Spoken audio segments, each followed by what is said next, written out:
नमस्कार दोस्तों, कैसे हैं आप लोग। उम्मीद करता हूँ खुश होंगे, मज़े में होंगे। तो दोस्तों, जैसा कि आप जानते हैं, मैं इस चैनल पर लेकर आता हूँ नए नए ऑडियो बुक्स जो होते हैं कॉमिक्स से, नॉवल से और स्टोरीज से। अगर आपको ऐसे कंटेंट पसंद हैं तो प्लीज़ मेरे वीडियोस को लाइक करें और चैनल को सब्सक्राइब करें, क्योंकि मैं ऐसे कंटेंट लाता रहता हूँ। तो चलिए दोस्तों, इसी नोट पर आज की वीडियो शुरू करते हैं। आज की वीडियो में मैं आपको सुनाने वाला हूँ पहली चोट नॉवल का 18वां पार्ट। इसके बाकी के 17 पार्ट्स आप ऑलरेडी सुन चुके होंगे, और अगर आपने नहीं सुने तो उनके लिंक्स आपको ऊपर आई बटन से मिल जाएंगे। तो चलिए दोस्तों, ज़्यादा देरी ना करते हुए शुरू करते हैं पहली चोट नॉवल का 18वां पार्ट। बांकेलाल राठौर की आंख खुली, वो उठ बैठा। फौरन ही उसकी निगाह हर तरफ घूम गई। चेहरे पर अजीब से भाव आ गए। फिर उसकी नज़रें आसपास बेहोश पड़े जगमोहन, रुस्तम राव, सोहनलाल और पारसनाथ पर गई। देखते ही देखते पारसनाथ का शरीर हिला। उसने आंखें खोली, तुरंत ही उठ बैठा। हर तरफ देखने के बाद उसने बांकेलाल राठौर को देखा। ये कौन सी जगह है? पारसनाथ का स्वर सपाट था, आंखों में उलझन थी।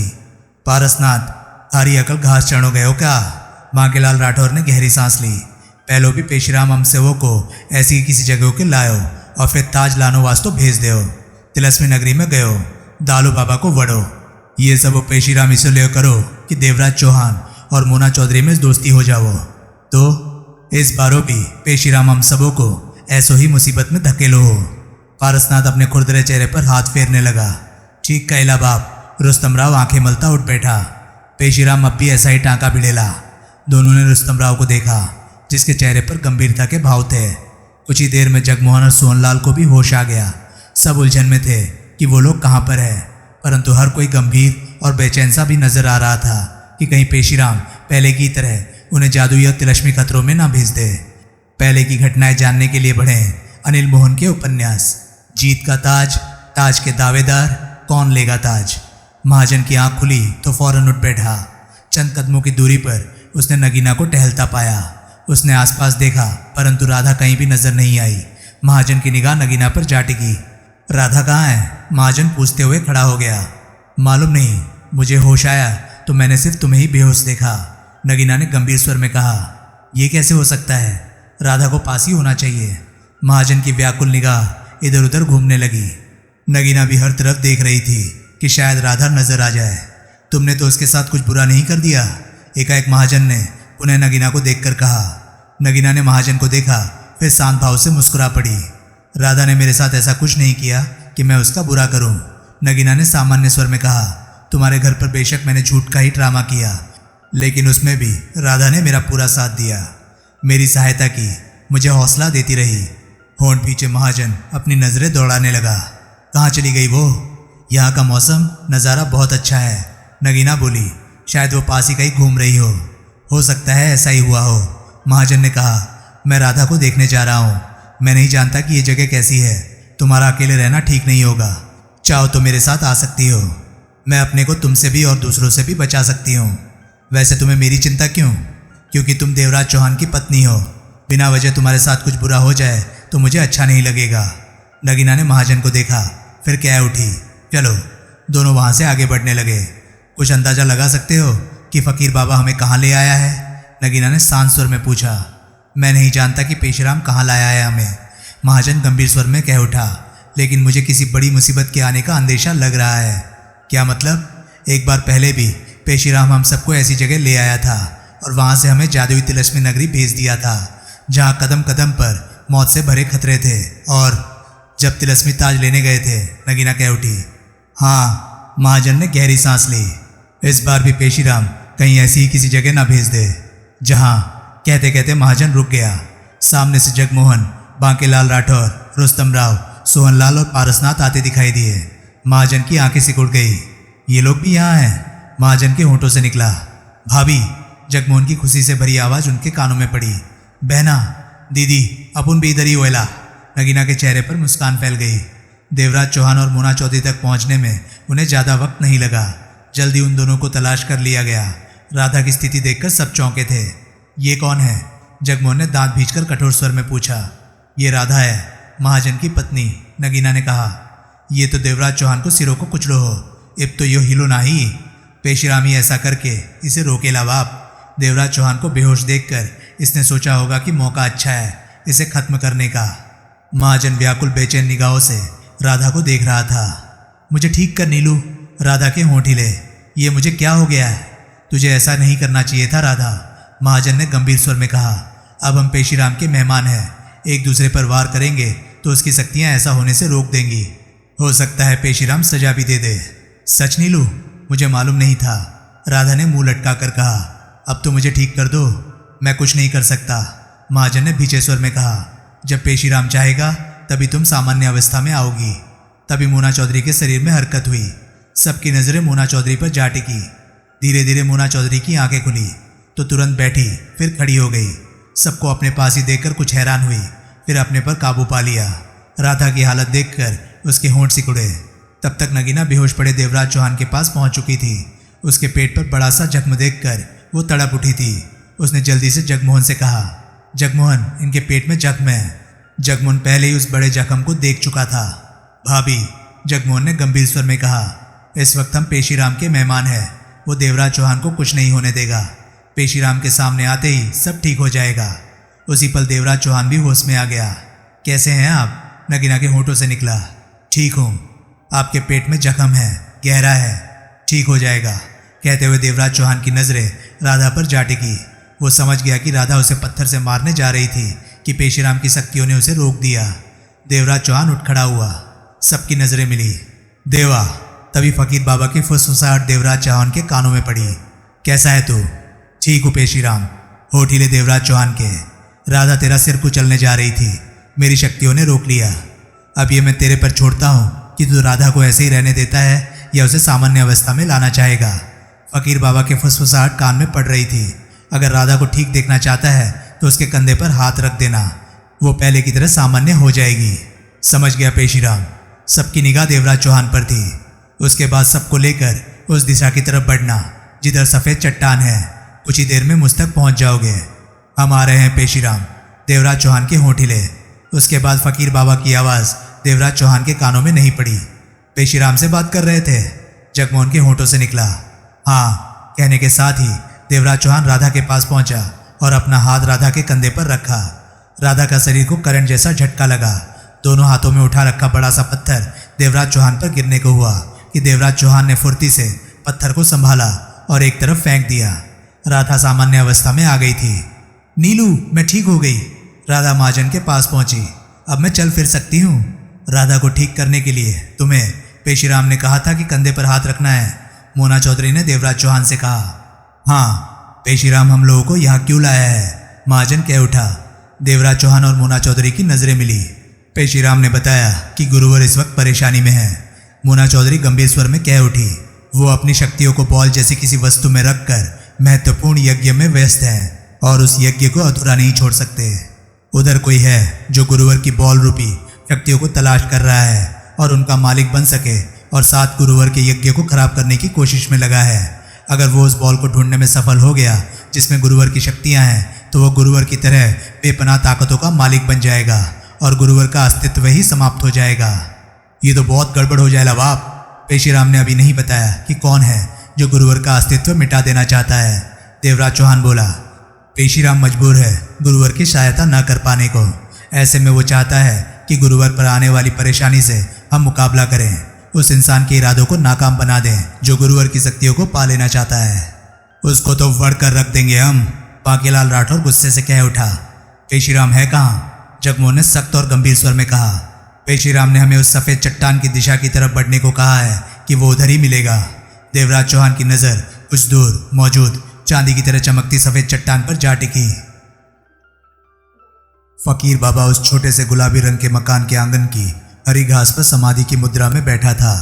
बंद आंखें, दोनों हाथ फैले हुए घुटनों पर, बदन पर सफ़ेद धोती कुर्ता, गले में माला, माथे पर तिलक, सिर के छोटे छोटे बाल, शेव किया झुर्रियों से भरा चेहरा, परंतु चेहरे पर अनोखा तेज था। कानों में जाने किस धातु की छोटी छोटी बालियां थी। आहट पाकर फकीर बाबा ने आंखें खोली तो सबको सामने पाया। उसके चेहरे पर शांत मुस्कान बिखर गई। नीलू, तभी राधा कह उठी। देखा तूने इस बहरूपिये को? पहले तो गंदे कपड़े पहने हुए था, अब तो इसका रूप ही बदला हुआ है। साधु महात्मा जैसा लगता है। किसी के कपड़े चुरा लाया होगा। मैंने तो पहले ही कहा था कि शक्ल से ही ठीक आदमी नहीं लगता। जिस तरह हमको गायब करके यहाँ लाया उससे तो लगता है तांत्रिक है ये। और राधा, नीलू ने उखड़े स्वर में कहा, अब तुम कुछ नहीं बोलोगी? नहीं बोलती, राधा ने मुंह लटका कर कहा। फकीर बाबा के चेहरे पर अभी भी अपनेपन से भरी मुस्कान थी। बैठ जाओ। सब घास पर ही बैठ गए। किसी को खाने पीने की किसी चीज़ की आवश्यकता हो तो कह दो। पेशीराम, देवराज चौहान ने गंभीर स्वर में कहा, ये सब बातें बाद में हो जाएगी, पहले गुरुवर की बात करो। तभी राधा कह उठी, कोने वाली दुकान के सामने खाने का मन हो रहा है, उसकी हरी चटनी बहुत मज़ेदार होती है। राधा के शब्द पूरे होते ही उसके सामने चांदी का थाल और कटोरा पड़ा नजर आया। थाल में समोसे भरे हुए थे और चांदी के कटोरे में हरी चटनी थी। राधा की आंखें हैरानी से फैल गई। नीलू, ये तो कोने वाली दुकान के ही समोसे हैं। चुपचाप खाती रहो, बोलो मत, महाजन ने कहा। राधा समोसे खाने में व्यस्त हो गई। मुझे बोतल चाहिए पेशीराम, महाजन ने कहा। उसी पल महाजन के सामने बोतल मौजूद थी। महाजन ने बोतल खोली और 3 तगड़े घूंट लिए। तुम गुरुवर के बारे में बता रहे थे पेशीराम। मोना चौधरी की नज़रें फकीर बाबा पर थी। कुछ देर खामोश रहकर पेशीराम ने गंभीर स्वर में कहा, गुरुवर का अस्तित्व और उनकी शक्तियाँ बचाना चाहते हो तो तुम लोगों को शैतान के अवतार को ख़त्म करना होगा। शैतान का अवतार? देवराज चौहान की आंखें सिकुड़ी। कौन है ये? मोना चौधरी के होंठ भींच गए। जो भी हो, वर देंगे इसो को गोलियां मारो कर। शैतान का अवतार बहुत ही शक्तिशाली इंसान है, हर तरह की शक्तियों का मालिक है, पेशीराम ने गंभीर स्वर में कहा। सच तो ये है कि गुरुवर ही शैतान के अवतार पर काबू पा सकते हैं, परंतु गुरुवर अभी स्थिति में नहीं है कि शैतान के अवतार की तरफ ध्यान दे सके। इसी का फायदा वो उठा रहा है। गुरुवर यज्ञ शुरू करने से पहले ही शैतान के अवतार को खत्म करके इस खतरे से मुक्ति पा सकते हैं। सोहनलाल ने बोला। गुरुवर नहीं भांप सके कि शैतान का अवतार कौन है, पेशीराम ने कहा। क्या मतलब ओयला? गुरुवर को तो हर बात पहले से ही मालूम होती है, पारसनाथ बोला। उनसे भला क्या छिप सकता है? छिप सकता है जैसे कि शैतान का अवतार 100 बरस से गुरुवर के सामने नहीं आया, पेशीराम ने गंभीर स्वर में कहा। 150 बरस पहले ही गुरुवर ने अपनी शक्तियों के दम पर जान लिया था कि कहीं पर शैतान के अवतार का जन्म होने वाला है। कहाँ होगा ये जन्म गुरुवर की शक्तियाँ नहीं बता सकी। फिर 100 बरस पहले शैतान के अवतार का जन्म हुआ तो गुरुवर की शक्तियों ने शैतान के अवतार की जन्म की सूचना दे दी, परंतु गुरुवर नहीं जान सके कि शैतान के अवतार का जन्म कहाँ पर हुआ है। अच्छी शक्तियों पर शैतान की शक्तियाँ हमेशा भारी पड़ती हैं। शैतान की शक्तियों को गुरुवर की शक्तियाँ पार करके नहीं देख सकी। बुरी शक्तियों के कई मालिक गुरुवर की नज़रों में थे, परंतु उनमें से शैतान का अवतार कौन है गुरुवर आभास नहीं पा सके। 150 बरस पहले ही गुरुवर अपनी तपस्या से ये बात जान चुके थे कि शैतान का अवतार जो भी होगा वो उनके लिए कभी ना कभी बड़ी बड़ी मुसीबतें खड़ी करेगा, लोगों को परेशान करेगा, हर कोई उसकी मौत की कामना करेगा, परंतु शैतान का अवतार अपनी ताकतों से हर किसी को जीतता रहेगा। गुरुवर ने शैतान के अवतार की मौत के बारे में कभी बताया? जगमोहन ने पूछा। नहीं, जब भी मैंने ये सवाल पूछा गुरुवर चुप्पी साध गए, पेशीराम ने गंभीर स्वर में कहा। शैतान के अवतार को भी अवश्य इस बात का एहसास रहा होगा कि गुरुवर की शक्तियों को वो नहीं जीत सकता, इसी कारण उसने ये जाहिर नहीं होने दिया कि वो ही शैतान का अवतार है। और जब गुरुवर अपनी समझ शक्तियों को बॉल में कैद करके गुप्त जगह पर रखकर बेहद महत्वपूर्ण यज्ञ में व्यस्त हो गए तो शैतान का अवतार खुलकर सामने आ गया। गुरुवर अगर इस यज्ञ को भंग करते हैं तो वो सामान्य इंसान बन जाएंगे, सारी शक्तियाँ उनसे छीन जाएंगी। ये बात शैतान का अवतार जानता है, ऐसे में गुरुवर उस यज्ञ को भंग नहीं कर सकते। इसी बात का फायदा उठाकर शैतान का अवतार उस बॉल को तलाश कर रहा है जिसमें गुरुवर की समस्त असीम शक्तियाँ कैद हैं। अगर वो बॉल शैतान के अवतार को मिल जाती है तो गुरुवर की सारी शक्तियों का मालिक वो बन जाएगा, फिर उससे कोई नहीं जीत सकता। इसके साथ ही शैतान का अवतार गुरुवर के यज्ञ को भंग करने का भरपूर प्रयास कर रहा है कि गुरुवर का यज्ञ खराब करके उन्हें साधारण इंसान बना दे ताकि कोई उसके मुकाबले के काबिल न रहे। मोना चौधरी का चेहरा क्रोध से दहक उठा। पेशीराम, वैसी स्वर में कह उठी मोना चौधरी। अब वो शैतान का अवतार जिंदा नहीं रहेगा गुरुवर को परेशान करने के लिए। मैं उसे अमुसों को अपनी रिवॉल्वरों से बढ़ दो। फिक्र नहीं पेशीराम, अपन शैतान के अवतार से निपटेला। महाजन ने बोतल से घूंट भरा और कह उठा, जैसे भी हो हम उसे खत्म करके गुरुवर का रास्ता आसान कर देंगे। गुरुवर को हम परेशानी में नहीं देख सकते। चल चल नीलू, राधा ने समोसा खाना रोक कर उसे देखा। अभी चल शैतान के अवतार के पास। शंभुजा से बड़ा शैतान तो नहीं होगा वो। मैं तेरे साथ हूँ, तो टांगे पकड़ना, मैं उसका गला काट दूंगी। वो शैतान नहीं, शैतान का अवतार है, पेशीराम ने व्याकुल स्वर में कहा। उसकी शक्तियाँ असीमित है, मेरे ख्याल में तो उसका मुकाबला कर पाना संभव नहीं। ऐसी कोई विद्या नहीं जिसका उसे ज्ञान नहीं हो। जादू टोना, तिलस्म, प्रेतों और जिन्नों को उसने बस में कर रखा है, जो कि उसके इशारे पर हर काम करते हैं। गुरुवर के अलावा कोई भी उससे जीत नहीं सकता। लेकिन भविष्य के घर में क्या है इस वक्त मैं नहीं देख पा रहा हूँ। गुरुवर का यज्ञ कब समाप्त होगा? नगीना ने पूछा। इस बारे में मुझे कोई खबर नहीं है कि गुरुवर के यज्ञ की अंतिम आहुति कब है। यज्ञ कब शुरू हुआ था? नगीना बेहद गंभीर थी। 1.5 बरस हो गया। तुम्हारा मतलब है कि शैतान का अवतार 1.5 बरस से गुरुवर की परेशानियां बढ़ा रहा है? सोहनलाल कह उठा। हाँ, लेकिन मेरे सामने कोई रास्ता नहीं कि उसे रोक सकूं। पेशीराम ने कहते हुए आंखें बंद कर ली। मैं बहुत ही ज़्यादा परेशानी के दौर से गुजर रहा हूँ इस सिलसिले को लेकर। तभी भविष्य के आईने में झांक कर देखा तो देवा और मिन्नों का झगड़ा नजर आया, जो कि शीघ्र ही होने वाला था। इस झगड़े में देवा की मौत के साथ अन्यों का भी भारी नुकसान था। देवा की मौत के बाद और भी कईयों ने मरना था। तभी मैंने फैसला कर लिया कि तुम लोग आपस की लड़ाई में क्यों जान गंवाओ। गुरुवर के वास्ते जान दोगे तो अगले जन्म में तुम सबको अच्छा रास्ता मिलेगा। मैं जानता था कि तुम दोनों गुरुवर की सहायता के लिए कभी इनकार नहीं करोगे और मेरी सोच ठीक ही निकली। गुरुवर के लयो तुम मारो जानो भी हाजिर होवे।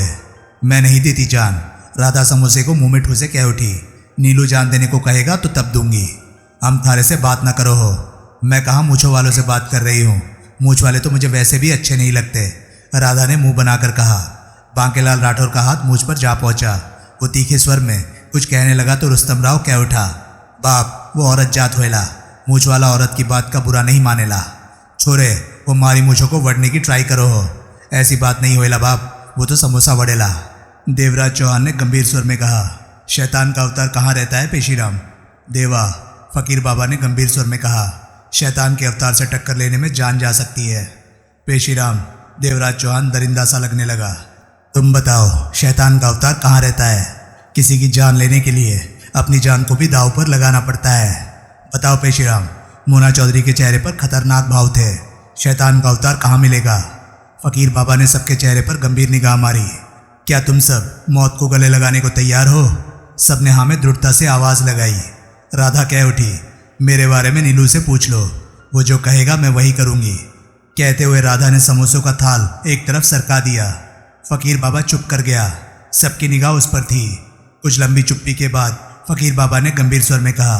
सच बात तो यह है कि मैं स्वयं भी नहीं जानता कि शैतान का अवतार कहाँ रहता है। गुरुवर ने कभी भी मुझे उस तरफ जाने की इजाज़त नहीं दी, लेकिन वो रास्ता मुझे मालूम है जो शैतान के अवतार तक जाता है। रास्ता बताओ। मोना चौधरी गुर्रा उठी। हर 6 महीने में एक बार 3 घंटों के लिए काले समंदर में से एक जजीरा बाहर निकलता है। 1.5 बरस की भागदौड़ से सिर्फ इतना ही जान पाया हूँ कि वो जजीरा शैतान के अवतार की दुनिया का ही जरा सा हिस्सा है। शैतान के अवतार के साम्राज्य का जरा सा अंश है वो। पेशीराम कह रहा था। 6 महीने में सिर्फ 3 घंटे के लिए काले समंदर से वो जजीरा बाहर क्यों निकलता है ये मैं नहीं जानता। 3 घंटे बाद वो जजीरा पुनः पानी में समा जाता है। काला समंदर क्या है? सोहनलाल ने कहा। उस समंदर का पानी स्याह काला है, इसलिए उसे काला समंदर कहा जाता है। मैंने जब से उस समंदर को देखा है उसका पानी काला ही देखा है। वो काला पानी पीने के लायक नहीं है। बहुत आगे जाकर वो काला पानी स्वच्छ पानी के रूप में नजर आने लगता है। ऐसा क्यों है, कैसे है, मैं नहीं जानता। शायद काले समंदर तक ही शैतान के अवतार का साम्राज्य फैला है।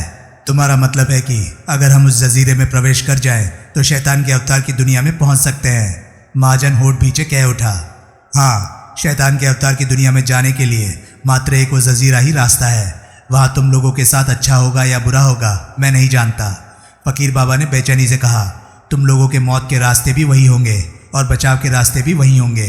तुम लोगों को दोस्त भी मिलेंगे और दुश्मन भी मिलेंगे। किसे गले लगाना है और किससे बचना है, इन बातों को पहचानना तुम सबको है, जो कि आसान नहीं होगा। शैतान के अवतार का शैतानी तिलस्म है। सुना है जो उसमें फंस जाता है वो फिर जिंदा बाहर नहीं निकल सकता। उसी तिलस्म में भटक कर अपनी जान गंवा बैठता है। भारो खतरो होवे शैतान के अवतारों की मांदों में। हाँ, फकीर बाबा ने कहा।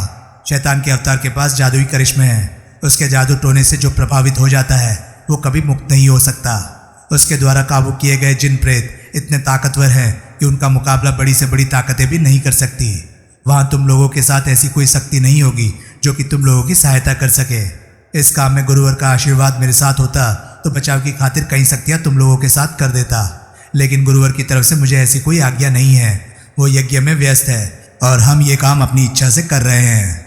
मुझे किसी की सहायता की जरूरत नहीं है पेशीराम, देवराज चौहान ने दांत भींचकर कहा। जो भी होगा, जैसे भी हालात सामने आएंगे मैं देख लूंगा। तेरी और मिन्नों की बहादुरी का मैं कायल हूँ। फकीर बाबा ने सब पर निगाह मारी। बाकी सब भी कितना दम रखते हैं, अनजान नहीं हूँ मैं, लेकिन शैतान के अवतार के यहाँ तुम लोगों के साथ जो हादसे पेश आएंगे उन हादसों से तुम लोग अनजान हो। उन हादसों को पार कर पाना तुम लोगों के लिए शायद मुमकिन ना हो सके। शैतान के अवतार की दुनिया और भगवान के अवतार की दुनिया में बहुत फर्क होता है। पेशीराम, मोना चौधरी सख्त स्वर में कह उठी। ये बातें कहकर हमारे हौसले को हिलाने की चेष्टा मत करो। जो हमने तय कर लिया, तुम्हारी बातें हमें उससे पीछे नहीं धकेल सकती। जानता हूँ, लेकिन आने वाले खतरों के प्रति आगाह कर रहा हूँ। हम तो वर देंगे पेशीराम सबों को। तुम ये बताओ कि कौन से नंबरों वालों बस शैतान के अवतारों के घरों को जाओ।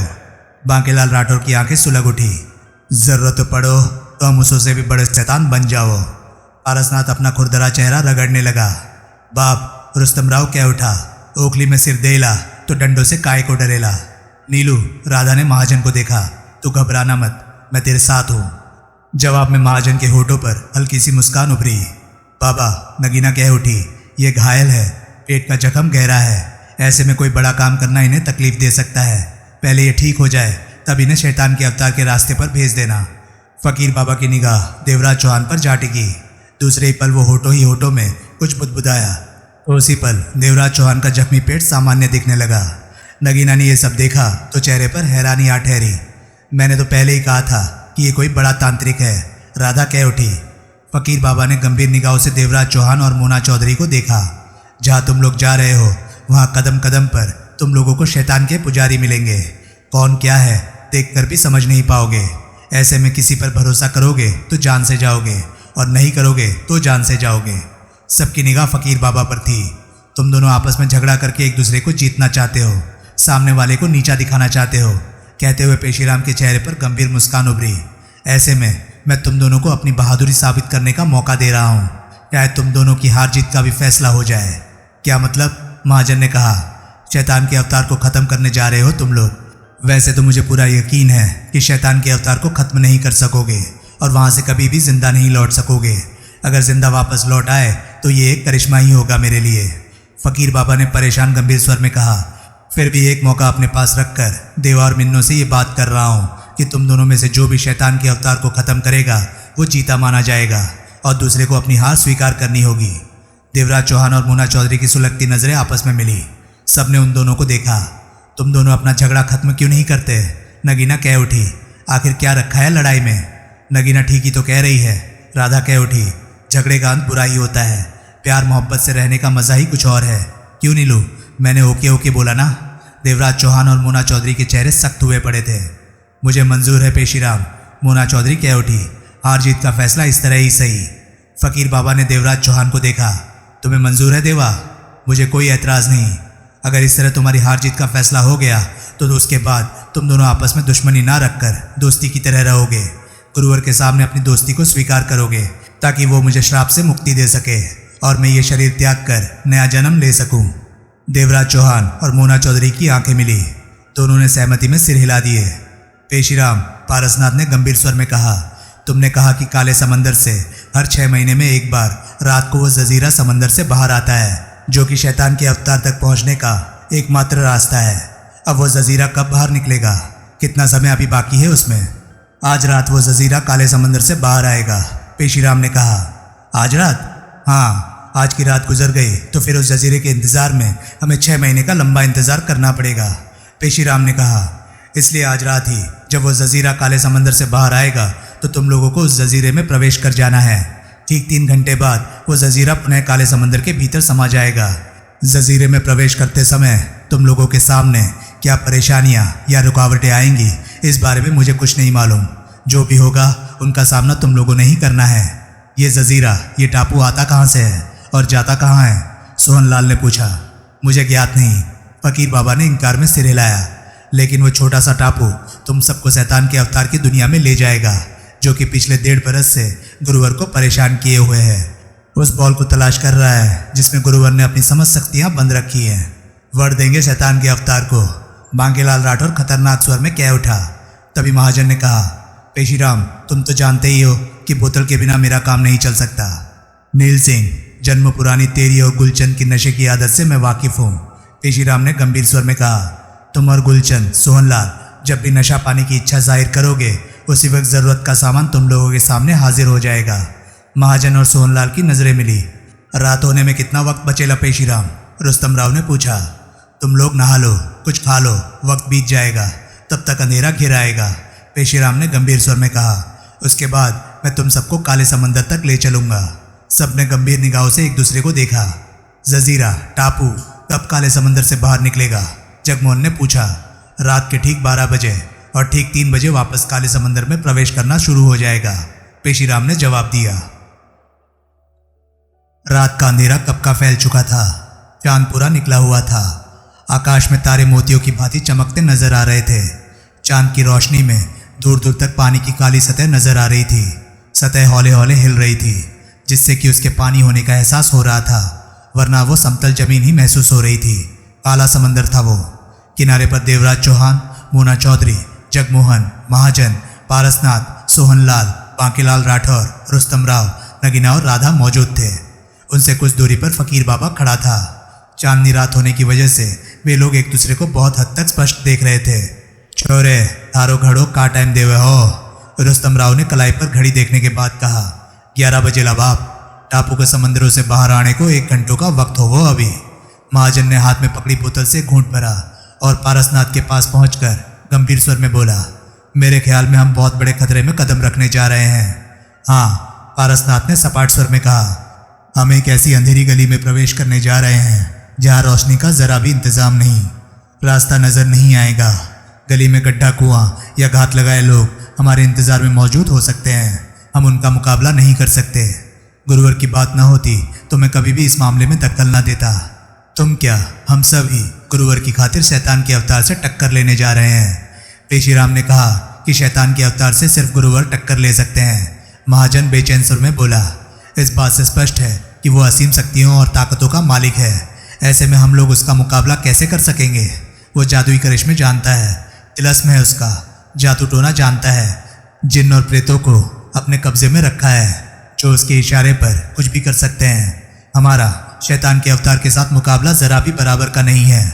पारसनाथ कुछ न कहकर अपने खुरदरे चेहरे पर हाथ फेरने लगा।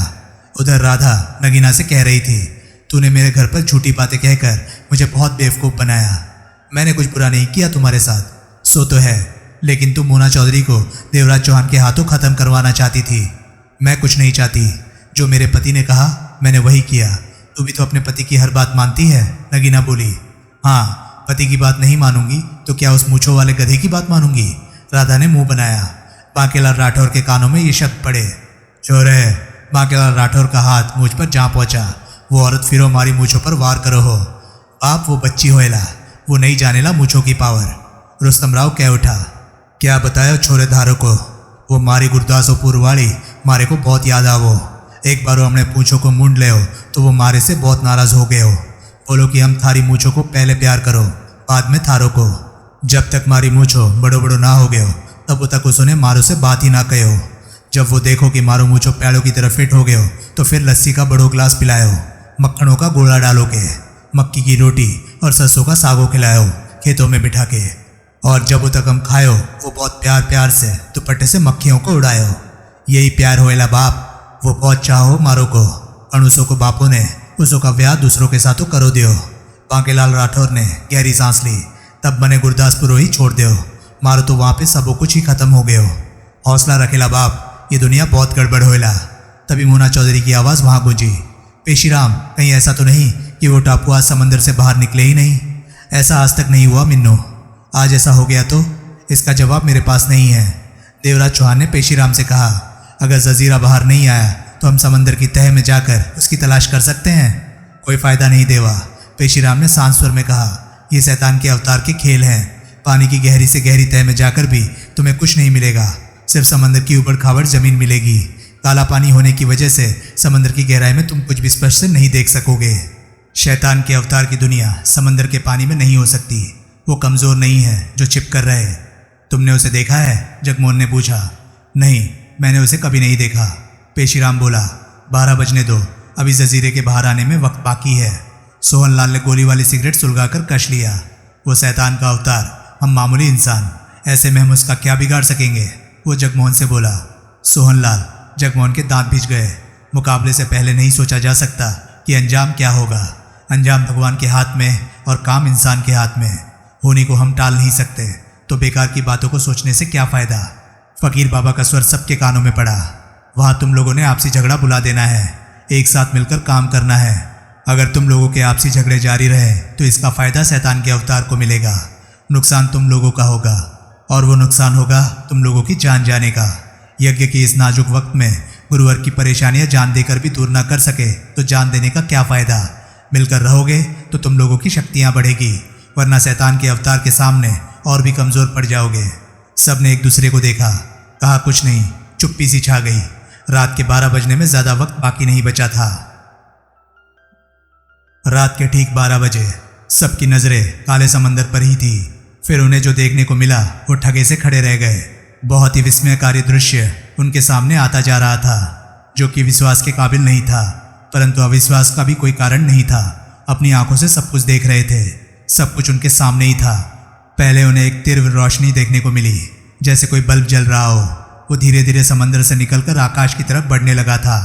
चंद्रमा की रोशनी में उस चमकती बल्ब जैसी चीज के नीचे लंबा सा कुछ होने का एहसास हो रहा था। उस बल्ब जैसी चीज की रोशनी में समंदर का थोड़ा सा हिस्सा रोशन हो उठा था। बहुत ही मध्यम सी गति थी उस रोशनी के आकाश की तरफ बढ़ने की। 2 मिनट बीत गए। 250 फीट ऊंचाई पर वो रोशनी पहुंची होगी कि उसी पल सबकी आंखें फैल गई। काले पानी के जिस हिस्से से वो बल्ब जैसी रोशनी निकली थी, उसमें 250 फीट के फासले पर बराबर दूरी पर वैसी 4 अन्य रोशनियां बाहर निकली। अब वो 5 रोशनियां एक साथ बराबर गति से आकाश की तरफ बढ़ने लगी। समंदर का काफी बड़ा हिस्सा उन रोशनियों के कारण साफ नजर आने लगा था। ये एक रोमांचकारी दृश्य था उन सब के लिए। हर कोई स्तब्ध सा खड़ा ये सब देख रहा था। जब वो चारों रोशनियां 50-50 फीट ऊपर पहुंची और बीच वाली 300 फीट ऊपर आसमान में पहुंच चुकी थी, तब उसी वक्त समंदर से बेहद छोटी छोटी रोशनियां बाहर निकलने लगी। ये क्या होएला बाप? नीलू, ये तो किसी बड़े जादूगर का तमाशा है। पहले मुझे यहाँ क्यों नहीं लाया? सबकी खामोश उत्सुकता भरी निगाह काले समंदर पर हो रही हरकतों पर टिकी थी। पेशीराम गंभीर निगाहों से ये सब होता देख रहा था। 30 मिनट लगे काले समंदर में होती हलचलों को थमने में। अब जो उनके सामने था वो उन्हें हैरान कर देने के लिए काफ़ी था। अजीब सी स्थिति में खड़े वो सब उधर ही देखे जा रहे थे। उनके चेहरे पर, उनकी सोचों में अविश्वास ही अविश्वास था। बड़ा सा जमीन का टुकड़ा काले समंदर के बाहर पानी से करीब 4 फीट ऊपर आ ठहरा था। उस पर छोटा सा खूबसूरत महल खड़ा था, जिसकी 5 मीनारें थी। एक मीनार महल के ठीक बीचों बीच से निकल रही थी, जो कि समंदर की सतह से 300 फीट ऊंची जा रही थी। बाकी 4 मीनारें महल के चारों कोनों में थी, जो कि मात्र 50 फीट ऊंची थी। मीनारों के ठीक ऊपर तीव्र रोशनियां हो रही थी। बाहरी रोशनियों की वजह से महल की लंबाई, चौड़ाई, आकार, हर चीज स्पष्ट नजर आ रही थी। महल के बाहर कच्ची जमीन पर खूबसूरत पेड़ों की कतारें थी, जिन पर नन्हे नन्हे बल्ब रोशन हुए पड़े थे। उन रोशनियों की वजह से समंदर का बहुत बड़ा हिस्सा जगमगा उठा था। हर तरफ काला पानी चमकता हिलता स्पष्ट नजर आ रहा था। ये सब कुछ हैरान कर देने वाली बातें थी उनके लिए। देवा, फकीर बाबा का गंभीर स्वर सुनाई दिया। मिन्नो। फकीर बाबा के शब्दों से उनके मस्तिष्क की स्तब्धता टूटी। उनके शरीर हिले जैसे नींद से जागे हो। पेशीराम, देवराज चौहान ने अपने ऊपर काबू पाते हुए कहा, ये सब क्या है? शैतान के अवतार का जजीरा टापू है। यही 6 महीने बाद ठीक 12 बजे इसी जगह से समंदर से निकलता है। हर बार इसी तरह रोशनियों में डूबा महल जजीरे पर नजर आता है। 3 घंटे बाद जजीरा पुनः समंदर में लुप्त होना शुरू हो जाता है। तुम्हें पक्का यकीन है इस जजीरे पर पहुंचकर हम शैतान के अवतार की दुनिया में जा सकते हैं? मोना चौधरी ने पूछा। मिन्नो, यकीन न होता तो मैं तुम सबको यहाँ लाता ही क्यों? पेशीराम की आवाज़ में जहान भर की गंभीरता थी। शैतान के अवतार की ताकत का छोटा सा नमूना तुम लोगों के सामने है। इसी से अंदाज़ा लगा सकते हो कि हकीकत में कैसी शक्तियों का मालिक हो सकता है। मेरे ख्याल में इस जन्म में तुम लोगों की यह आखिरी मुलाकात है मेरे साथ, क्योंकि तुम लोग जिंदा वापस नहीं आ सकोगे। मैं इंतज़ार करूंगा तुम दोनों के दोबारा जन्म लेने का। जाने फिर कहाँ जन्म लोगे तुम दोनों। तब भी मेरी यही कोशिश होगी कि देवा और मिन्नो में दोस्ती कराकर गुरुवर के श्राप से मुक्त हो सकूं। वापस आने का रास्ता कहाँ से मिलेगा? देवराज चौहान ने पूछा। मैं नहीं जानता। अपनी हर परेशानी का हल तुम्हें ही तलाश करना होगा। जिस जगह को मैंने कभी नहीं देखा वहाँ के बारे में बात ही क्या कर सकता हूँ। फकीर बाबा की आवाज़ में व्याकुलता आ भरी थी। पेशीराम, मोना चौधरी भी गंभीर थी और क्रोध में भी थी। शैतान के अवतार के बारे में कोई खास बात बताना चाहते हो? जो जानता था वो तुम सबको बता चुका हूँ। मोना चौधरी ने देवराज चौहान को देखा। अब हमारे यहाँ रुकने की जरूरत नहीं रही देवराज चौहान, हमें चलना चाहिए, मोना चौधरी कह उठी। देवराज चौहान ने गर्दन घुमाकर काले समंदर में उभरे जजीरे को देखा। हाँ, देवराज चौहान ने कहा, हमें वक्त रहते जजीरे पर पहुंच जाना चाहिए। अगर देर हो गई तो जजीरा वापस समंदर में समा जाएगा।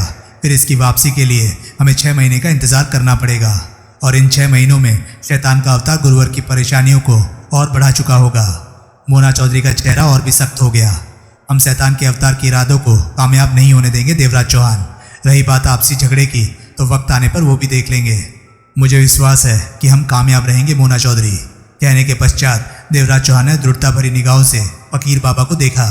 हम जा रहे हैं पेशीराम। जाओ, फकीर बाबा ने गंभीर स्वर में कहा। मेरा मन कहता है कि तुम दोनों के इस जन्म का अंत होने जा रहा है। अब वापस नहीं आ सकोगे। मेरे ख्याल में अब तुमसे तभी मिल पाऊंगा जब दोबारा तुम दोनों कहीं जन्म लोगे। मोना चौधरी और देवराज चौहान दृढ़ इरादों के साथ पलटे और काले समंदर की तरफ बढ़ गए, जहाँ कुछ देर पहले ही निकला छोटा सा टापू नजर आ रहा था। उनके पीछे थे जगमोहन, सोहनलाल, महाजन, पारसनाथ, पाकेलाल राठौर, रुस्तम राव, राधा और नगीना सब कुछ कर गुजरने को तैयार नजर आ रहे थे। पेशीराम के देखते ही देखते वो सब समंदर के किनारों पर पहुंचकर ठिठके, फिर एक के बाद एक समंदर में कूदते चले गए और तैरते हुए उस छोटे से टापू की तरफ बढ़ने लगे। 30 मिनट लगे उन्हें टापू तक पहुंचने में। देवराज चौहान और मोना चौधरी ने एक साथ ही टापू पर पांव रखा। उसके बाद एक एक करके सब टापू पर आते चले गए। ठंडी हवा चल रही थी, गहरा सन्नाटा था, कोई नजर नहीं आ रहा था। कुछ पल ठिठक कर सब हर तरफ नजरें दौड़ाते रहे। महल की तरफ चलो, मोना चौधरी कह उठी। देवराज चौहान ने सबको गंभीर निगाहों से देखा। अब हम नहीं जानते कि हमारे साथ क्या होगा, कैसे कैसे हालात हमारे सामने आएंगे। देवराज चौहान के गंभीर स्वर में ठहराव के भाव थे। जो कुछ भी हो, हमने संयम और समझदारी से काम लेना है। कैसी भी जल्दबाजी और गलती से हमारी जान जा सकती है। शैतान का अवतार जो भी है वो बंद मुट्ठी है हमारे लिए।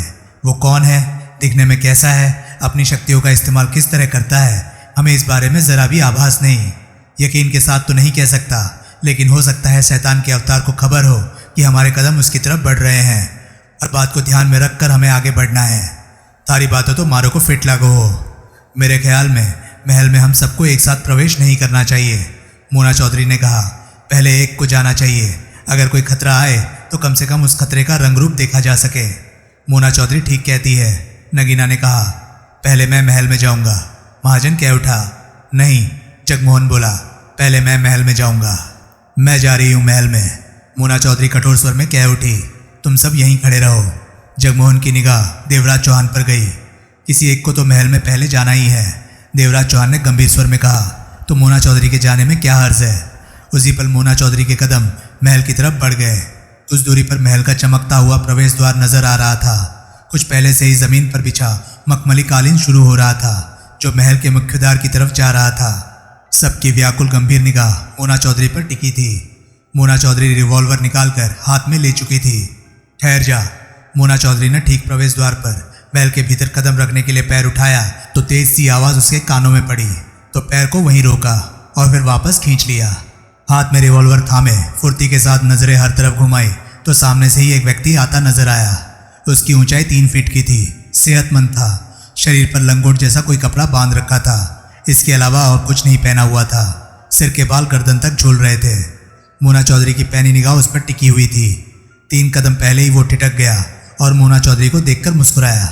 मैं क्यों पूछूं कौन है तू, वो हंसकर बोला। यहाँ क्यों आई है तू। मोना चौधरी सतर्क सी निगाहों से देखती रही। लेकिन एक बात जरूर पूछूंगा, वो पहले की तरह हंसा। क्या, तेरा इस जन्म का जोड़ीदार कहाँ है। जोड़ीदार, मोना चौधरी की आंखें सिकुड़ी। इस जन्म का, वही देवा, वो हंसा। मैं सब जानता हूँ कि तू मिन्नू है, लेकिन मैं क्यों पूछूं। 3 जन्म पहले तूने मेरे मालिक को अपने जोड़ीदार देवा के साथ मिलकर खत्म कर दिया था। अब फिर तू मेरे मालिक की जान लेने की खातिर आ गई। आ जा, लेकिन अकेले नहीं आने दूंगा। जोड़ीदार देवा भी तेरे साथ होना चाहिए। मोना चौधरी कई पलों तक उसे देखती रही। ये शैतान के अवतार की जगह है। मैं जानता हूँ मिन्नू कि तू सब जानती है। 3 जन्म पहले मैंने और देवराज चौहान ने मिलकर शैतान के अवतार को मारा था। मोना चौधरी गंभीर थी। हाँ, अब भूल गई क्या।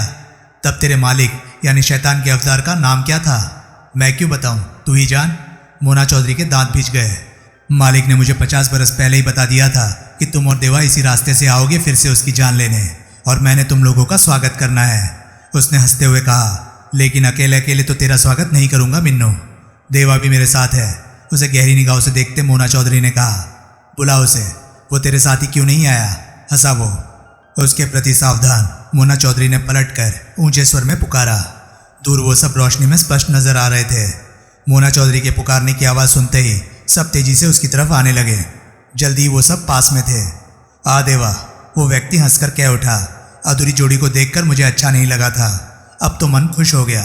आओ आओ, शैतान के अवतार की तरफ से मैं तुम सबका स्वागत करता हूँ, भीतर आओ। देवराज चौहान ने उलझन भरी निगाहों से मोना चौधरी को देखा। देवराज चौहान, मोना चौधरी गंभीर स्वर में कह उठी, इसकी बातों से मुझे मालूम हुआ है कि शैतान का अवतार हमारे 3 जन्म पहले वाले जन्म से वास्ता रखता है, और हम दोनों ने ही मिलकर तब उसे मारा था। अब भी शैतान के अवतार को सालों पहले से पता था कि हम दोनों इस रास्ते से फिर उसकी जान लेने आएंगे। इसका मतलब शैतान के अवतार को खबर है कि हम आ रहे हैं? देवराज चौहान कह उठा। हाँ, 3 जन्म पहले शैतान के अवतार का नाम क्या था जिसे हमने मारा था? देवराज चौहान बेहद गंभीर था। इस बारे में ये नहीं बता रहा। आओ आओ, वो व्यक्ति पुनः हंसकर कह उठा। मेहमानों का इस तरह बाहर खड़े रहना अच्छा नहीं होता, भीतर आ जाओ सब लोग, मुझे सेवा का मौका दो। मोना चौधरी और देवराज चौहान की नजरें मिली, फिर वो भीतर प्रवेश कर गए। बाकी सब उनके पीछे थे। उस व्यक्ति के बार बार पूछने पर उन्होंने चाय लाने को कह दिया था। उस टिकने व्यक्ति का नाम मोगा था। अब वे सब चाय के घूंट भर रहे थे। मोगा पासी सेवक की भांति हाथ बांधे खड़ा था। इस बात से ये मामला और भी खतरनाक हो गया है कि शैतान के अवतार को तुम दोनों ने 3 जन्म पहले मारा था, और अब हम फिर उसे खत्म करने आए हैं, और उसे सब खबर है। महाजन ने गंभीर स्वर में कहा, या यूं कह लो कि वो तुम लोगों के आने का इंतजार ही कर रहा था। देवा मिन्नू नहीं, तुम सबके आने का इंतजार, मोगा कह उठा। हम सबके? जगमोहन की निगाह मोगा पर जा टिकी। प्यारे पाठकों, जैसा कि पढ़कर आपको महसूस होने लगा है कि विस्मयकारी और रोमांचकारी हादसों का दौर अब शुरू होने जा रहा है। देवराज चौहान और मोना चौधरी अपने साथियों के साथ शैतान के अवतार की दुनिया में प्रवेश करने जा रहे हैं। वहाँ इनके साथ क्या होना है, इन बातों की इन्हें ज़रा भी खबर नहीं है, लेकिन इस बात का एहसास है कि वहाँ मौत इनका इंतजार कर रही हो सकती है। उधर जैसे फ़कीर बाबा को महसूस हो रहा है कि इनमें से कोई भी जिंदा नहीं बचेगा, क्योंकि शैतान का अवतार बेपनाह ताकतों का मालिक है।